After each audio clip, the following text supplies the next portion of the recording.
एक मनुष्य अपने जीवन में सफल होना चाहता है। हर एक मनुष्य जिस क्षेत्र में सफल होना चाहता है उस क्षेत्र में वरीयता भी हासिल करना चाहता है।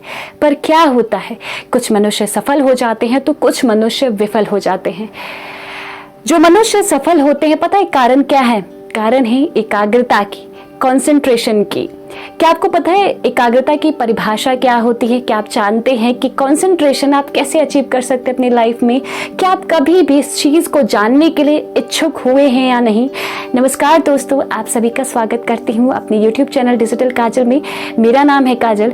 आज के इस वीडियो में मैं आपको बताने वाली हूँ कि आप किसी भी फील्ड के क्यों ना हो, चाहे आप एक कॉलेज स्टूडेंट हो, चाहे आप जॉब में हो या फिर आपका कोई बिजनेस हो, आप किसी भी फील्ड के क्यों ना हो, ये कहानी सुनने के बाद आप समझ जाएंगे कि आप अपने क्षेत्र में आप कैसे सफल हो सकते हैं और एकाग्रता होती क्या है। तो चलिए शुरुआत करते हैं आज का ये वीडियो।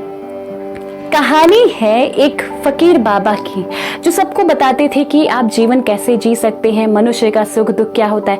काफी अच्छी अच्छी बातें, अच्छे अच्छे भाषण देते थे जिंदगी को लेकर। परमात्मा कौन है, ओम क्या है, हर चीज वो बताते थे। उनकी ख्याति धीरे धीरे बढ़ने लगी, हर कोई उनको जानने लगा।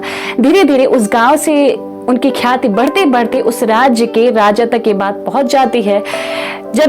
जब ये बात राजा को पता चलती है तो राजा बहुत खुश हो जाते हैं। वो सोचते हैं कि आखिरकार वो कौन शिक्षक, कौन गुरु है, कौन से ऐसे बाबा हैं जिनसे आज तक मैं नहीं मिल पाया, जो कि मैं इस राज्य का राजा हूँ। कुछ उनके भी मन में प्रश्न था, कुछ चेष्टा थी उनसे कुछ प्रश्न पूछने की, अपने उत्तर की। तो वो आदेश देते हैं अपने मंत्री को कि तुम एक तिथि निर्धारित करो और साथ ही सब कुछ संगठित करो, एक सेना तैयार करो। हम राजा उनसे मिलने जाएंगे, उस बाबा से हम मिलने जाएंगे। और हाँ, साथ ही साथ सूचित कर दो बाबा को कि आपसे इस राज्य के राजा मिलने आने वाले हैं। अब क्या था, तिथि निर्धारित हो चुकी थी, वो दिन आ गया। राजा तैयार होते हैं, सैनिक के साथ, पूरे ढोल नगाड़े के साथ पहुंच जाते हैं बाबा के आश्रम। बाबा उस समय अपने आश्रम के अंदर ही एक गड्ढा खोदते रहते हैं। बाबा उस समय अपने आश्रम के बाहर एक गड्ढा खोदते रहते हैं। अब क्या था, राजा आ जाते हैं। राजा एक सैनिक को आदेश देते हैं, तुम जाओ बाबा को ये सूचित करो कि उस राज्य के राजा आ गए हैं आपसे मिलने के लिए, आप आइए और उनसे मिल लीजिए। राजा को मन ही मन लगा कि अब भाई मैं एक राजा हूँ इस राज्य का, और वो बाबा को पता चलेगा कि मैं उनसे खुद स्वयं मिलने आया हूँ तो बहुत खुश होंगे, मेरा बहुत अच्छे से स्वागत करेंगे। लेकिन क्या था, बाबा अपने काम में इतने तल्लीन हो गए थे, उन्हें कुछ भी नहीं समझ में आ रहा था, कुछ भी नहीं पता चल रहा था। वो सैनिक जाता है, बाबा को सब कुछ बताता भी है, लेकिन बाबा की तरफ से कोई जवाब नहीं आता। वो सैनिक आता है, राजा से कहता है कि राजन, मैंने तो सब कुछ कहा, लेकिन उनकी तरफ से कोई जवाब नहीं आया। कड़कड़ाती धूप में राजा खड़े रहते हैं आश्रम के बाहर और धीरे धीरे गुस्सा होने लगते हैं कि इसको समझ में नहीं आता, ये बाबा है, मैं इस राज्य का राजा हूँ, इस धूप में खड़ा हूँ, इसका इंतजार कर रहा हूँ। क्या भले ही क्या कभी राजा किसी का इंतजार किया है क्या? धीरे धीरे राजा और भी उनका गुस्सा बढ़ते जाता है। अब क्या था, बाबा बहुत तल्लीन रहते हैं अपने काम में। जब उनका काम खत्म होता है, वो हाथ धोकर आते हैं और राजा से मिलते हैं, उनका स्वागत करते हैं, उनसे हाल चाल लेते, कहते आइए चलिए आश्रम में बैठिए, आपको मैं शीतल जल देता हूँ। राजा गुस्सा आ जाते हैं और कहते हैं कि मुझे आपसे कोई शीतल जल नहीं चाहिए, मैं आपका कब से इंतजार कर रहा हूँ, साथ ही साथ मैं आपसे ज्ञान लेने आया हूँ, आपसे अपने कुछ प्रश्न पूछने आया हूँ, लेकिन आप तो देखिए पता नहीं कौन सा आप गड्ढा खोद रहे हैं। आप बाबा हैं, आप क्यों गड्ढा खोद रहे हैं? आप किसी से कह देते, यहाँ पर मैं कब से आपका इंतजार कर रहा हूँ। काफी झल्लाते हुए बोलते हैं।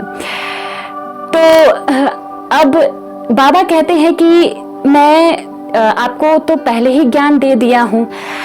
राजा कहते हैं कि कैसा ज्ञान, मैं तो अंदर आया नहीं, आप गड्ढा खोद रहे थे, हम अभी मिले हैं, मैं आपका कब से इंतजार कर रहा था। तो अब ध्यान से सुनिएगा कि बाबा क्या कहते हैं।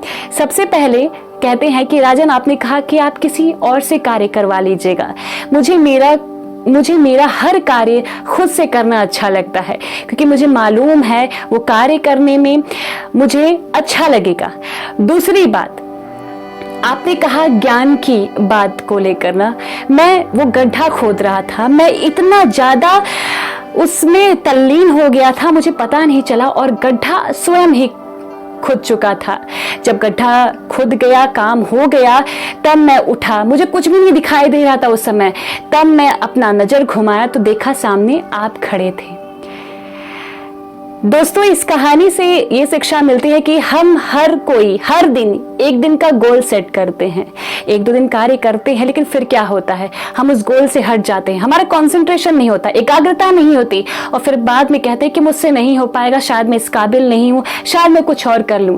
बिल्कुल भी नहीं। अगर आप अपने जीवन में कुछ प्राप्त करना चाहते हैं तो सबसे पहला एक बेस्ट फैक्टर होता है कि आपको एकाग्रता, कंसंट्रेशन आनी चाहिए। जिंदगी में जो भी करना है, पैशनेट होकर आप कार्य कीजिए और आगे बढ़िए। देखिए, सफलता की सीढ़ी पर आप स्वयं चढ़ेंगे और आपको बिल्कुल भी नहीं पता चलेगा, मजा आएगा वो कार्य करने में, लेकिन एकाग्रता स्वयं होनी चाहिए। कैसा लगा मेरा ये वीडियो, प्लीज आप मुझे बताइए। लाइक कर दे, शेयर कर दे, सब्सक्राइब कर दे और बन जाए मेरे YouTube फैमिली का हिस्सा।